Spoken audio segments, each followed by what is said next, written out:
Hello everyone, welcome back to my channel all about kids and friends. Today I am going to share with you how you can teach to your kids speaking English from an early age. Okay, so please watch till the end, and if it will be helpful for you, don't forget to hit the like button and subscribe my channel. Okay, so let's start. So friends, हम आज आपको अपने personal experience and my personal जो motherhood journey है उसके base पर हम ये वीडियो आपके साथ शेयर कर रहे हैं. मेरा स्टार्टिंग से ही ये पर्पस था कि बच्चों को, मुझे आज के जो जनरेशन है उनके लिए इंग्लिश बहुत ही इम्पॉर्टेंट लैंग्वेज है. सो हम अपने बच्चे को कैसे इस चीज़ में बहुत ही अच्छा कर सकें. सो हमने अपना बेस्ट ट्राई किया और वो फ्रूटफुल भी रहा. सो वो सभी छोटी छोटी टिप्स एंड ट्रिक्स मैं आपके साथ शेयर करूँगी please. Okay, so let's start. So first thing आपको क्या करना है कि जब भी आपको बच्चे से बात करना है तो सिंपल लैंग्वेज ही यूज करना है. इंग्लिश के जो स्मॉल एंड सिंपल वर्ड्स होते हैं वही हमें उनके साथ यूज करना है.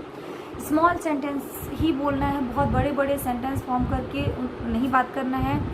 और बहुत ही क्लियर एंड स्लो आपको इंग्लिश में बात करना है. और इसके साथ साथ हमें कब से ये स्टार्ट करना है वो भी मैं आपको बताऊंगी. तो बच्चे भले ही बात करना आप 1 साल से स्टार्ट करते हैं, बट हमें बच्चे जब भी हमारी लैंग्वेज या जब हम उनसे कम्युनिकेट करना स्टार्ट करते हैं तब से ही हमें उनके साथ इंग्लिश वर्ड यूज़ करना स्टार्ट कर देना है. वो बहुत ही हेल्पफुल होगा. सो जैसे बच्चा 4 मंथ्स या 5 मंथ्स का होता है और जब बच्चा रोता है, मैं आपको एक एग्जांपल के थ्रू सिखाती हूँ कि आप कैसे छोटे छोटे वर्ड्स यूज कर सकते हैं. तो जैसे आप उसके पास जाते हैं और बच्चा रोता है तो आप उसके उस टाइम भी आप उससे इंग्लिश में बात करें. Oh my baby, why are you crying? Okay, are you hungry? Wait, I will feed you, I will give you some toys, like that. आप कुछ भी करते रहें. बच्चे गिगल करते हैं, लाफ करते हैं, सो आप बोल सकते हैं ओके, आर यू हैप्पी? तो इस तरह से आप जो भी वर्ड्स बोलते हैं वो जस्ट ऑब्जर्व करते हैं और सीखते हैं. नेक्स्ट आपको एक बात और बताना चाहूँगी कि बहुत से लोगों का ये मानना है कि बच्चे जब भी अर्ली एज के होते हैं और उनके साथ अगर हम 2 लैंग्वेज एक साथ बात करते हैं तो बच्चों में कन्फ्यूज़न क्रिएट होता है.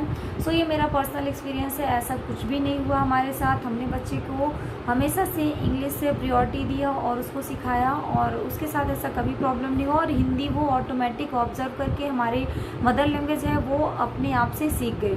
सो हमें मदर लैंग्वेज सिखाने की ज़रूरत नहीं पड़ती है, वो अपने आप से ही सीख जाते हैं. इसके बाद हमें कैसे सिखाना है. सो फर्स्ट थिंग ये कि हमें इंग्लिश, और दूसरी बात ये कि अगर आपको भी इंग्लिश कम्युनिकेशन नहीं आता है तो इसके लिए भी मैं आपको एक सलूशन देती हूँ कि आपको क्या करना है. ये देखना है कि जो बच्चों के डेली लाइफ में जो इंग्लिश के वर्ड्स यूज़ होते हैं और जब आप ट्राई करते हैं बात करना और आपको कौन कौन से वर्ड्स नहीं आते हैं उनका एक आप डायरी मेंटेन करिए और उसमें आप एवरीडे 10 to 15 वर्ड्स या 10 to 15 सेंटेंसेस लिखिए. और जब आप बच्चे से बात करें तो उन सेंटेंसेस को आप डेली यूज़ करेंगे तो आपका भी स्ट्रॉन्ग होगा कम्युनिकेशन एंड बच्चे का भी अच्छा होगा. तो बच्चे का तो बेसिक रहता है, वो उनका माइलस्टोन टाइम होता है, तो वो सभी चीज़ों को बहुत ही अच्छे से पिकअप करते हैं और इसके साथ साथ आप उनको सिखा पाने में भी बहुत ही कैपेबल हो जाते हैं. सो इस तरह से आपको करना है. इसके बाद जब भी बच्चा बात करना स्टार्ट करता है या फिर आपके साथ कम्युनिकेट करता है तो आपको उसको ज़्यादा से ज़्यादा इंग्लिश वर्ड सिखाना है. आपको अपने घर के छोटी छोटी चीज़ों से ही स्टार्ट करना है. जो भी आपके सराउंडिंग थिंग्स है, books, pen, pencil, water, milk, food, fruits, vegetables and जो भी थिंग्स हैं, shoes, socks, tie the laces, like that. आपको इस तरह से पहले थिंग्स के सभी जो भी आपके यहाँ पर फूड आइटम्स या जो भी थिंग्स हैं उन सब की इंग्लिश उनको सिखाना है. आप जैसे अगर हिंदी में ही बोलते हैं तो आपको बच्चे को बोलना है कि दिस इज़, ये वाटर है, ये मिल्क है, ये एप्पल है, ये बनाना है. इस तरह से आपको सिखाना है. और इसके बाद जब आपको ये सभी थिंग्स का या जो भी आपका घर का सामान है उनका इंग्लिश उसको आने लगे, आपको इसके साथ साथ एक्शन वर्ब भी सिखाते चलना है. एक्शन वर्ब जैसे sleeping, running, walking, moving, crying, talking, writing, reading, hit, beat, go, come, please, sorry, thank you. ऐसे वर्ड्स आपको उनको सिखाते रहना है. और इसके साथ साथ उससे जब बात करें तो आप इंग्लिश में ही ट्राई करें कि आप बात करें. और इस तरह से बच्चे के लिए कम्युनिकेशन बहुत ही हेल्पफुल रहेगा। अगर आप इस तरह करते हैं तो आप ज़रूर देखेंगे कि वो बच्चा बहुत ही अच्छे से इंग्लिश में बात करना सीख जाएगा। बट इसके लिए आपको फुल्ली एफर्ट लगाना पड़ेगा, आपको ही पूरा ट्राई करना पड़ेगा, आपको ही मेहनत करनी पड़ेगी। आपको ज़्यादा से ज़्यादा आप अपनी लैंग्वेज या हिंदी लैंग्वेज या अदर लैंग्वेज में बात ना करके उससे इंग्लिश में बात करेंगे तो बच्चा आप जिस लैंग्वेज में बात करेगा बच्चा भी आपको फॉलो करेगा और आपसे वो इंग्लिश सीख जाएगा।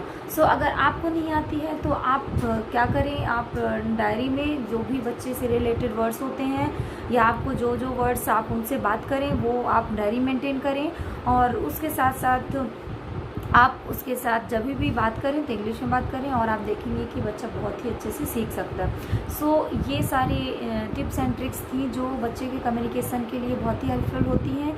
और वन थिंग मोर, अगर बच्चा मोबाइल, कार्टून या टीवी देखता है, अगर नहीं देखता है तो that is very good, but अगर देखता है तो आप उसको इंग्लिश चैनल ही दिखाएं, वो भी बहुत ही हेल्पफुल होता है। वो आपको 50% हेल्प करेगा बच्चे की इंग्लिश कम्युनिकेशन में।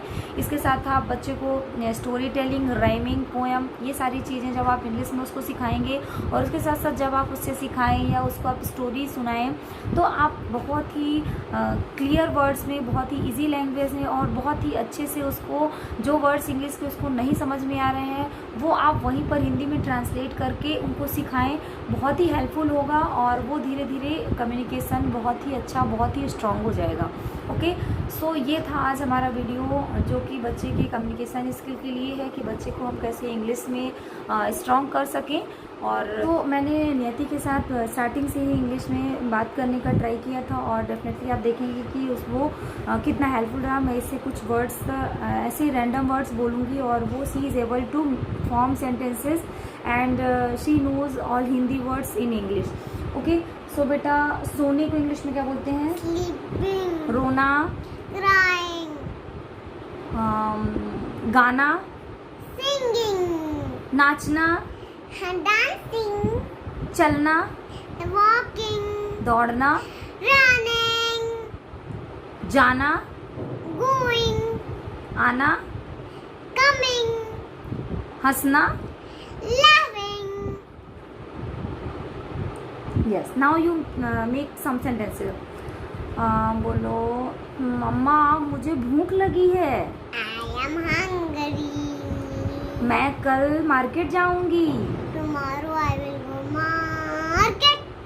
कल मैं स्कूल गई थी। कल मैं गई थी। Tomorrow. कल मैं गई थी। गई थी। So tomorrow or yesterday? Yesterday I went school. Very good. And मम्मा मुझे भूख नहीं लगी है। I'm not hungry. मम्मा मुझे खेलने दो। Mama, let me play. मम्मा मुझे पढ़ने दो। Mama, let me Let me- study. मम्मा मुझे जाने दो। Let me go. लेट्स सो इस तरह से बच्चों को अगर आप सिखाओगे तो आप देखोगे कि बच्चा बहुत ही अच्छे से सेंटेंस भी फॉर्म कर लेता है और इंग्लिश के बहुत ही अच्छे से वो वर्ड्स में कमांड हो जाता है। अगर उन्हें सभी वर्ड्स इंग्लिश के आते हैं तो वो सेंटेंस फिर इजीली फॉर्म कर लेते हैं। ओके, और ये छोटे छोटे चीज़ें आपको सिखाते रहना है कि जैसे ही शीट कब यूज़ करना है, क्योंकि जब बच्चा इंग्लिश में बात करता है तो उसमें क्या क्या डिफ़िकल्टीज़ आती हैं, तो वो सभी चीज़ें आपको क्लियर करते रहना होगा और इस तरह से आप बच्चे को इंग्लिश सिखा सकते हैं। अगर आप ये छोटी छोटी चीज़ों को फॉलो करेंगे तो डेफिनेटली बच्चा इंग्लिश में बात करना सीख जाएगा। Okay, so thank you for watching, bye bye.